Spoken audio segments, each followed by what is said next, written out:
Write an equation when given a point and the slope. So when we're given just a point and a slope, there's really only one thing we can do with that, and that is to write our equation in point-slope form. Point-slope form, y minus y1 equals m times x minus x1. And if we look up at our point, that's the x1 and y1 for the equation, and then we have our m value of -3. So what we're going to do now is we're going to substitute in the values of x1, y1, and m into those three spots. So we have y minus a -1. Anytime you have that minus a negative, it does become plus. I'm going to go ahead and rewrite that as +1. So look out for a minus a negative. That changes to plus. Equals our slope, which is -3 times x minus 3. So here's an equation of the line. Right now it's in point-slope form. We're going to go ahead and get this to slope-intercept form. To do that, we're going to solve for y. And to solve for y, we start by distributing this -3.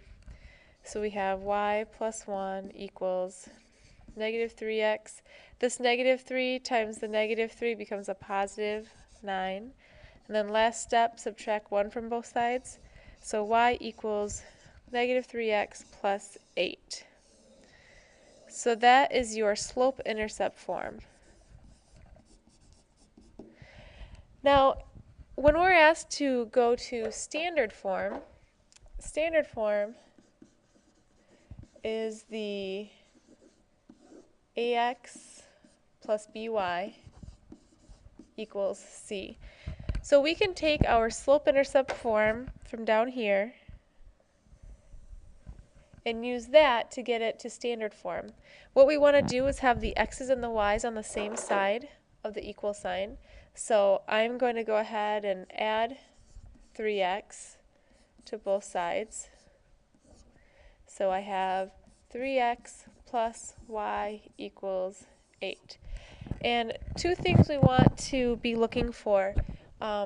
First, we can't have any fractions.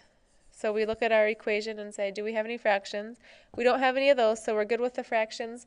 And the other one is that a value must be positive. And the a value is right in front of our x, that 3. Because it's a +3, we're good there. We don't have to do any adjustments. So standard form is 3x plus y equals 8.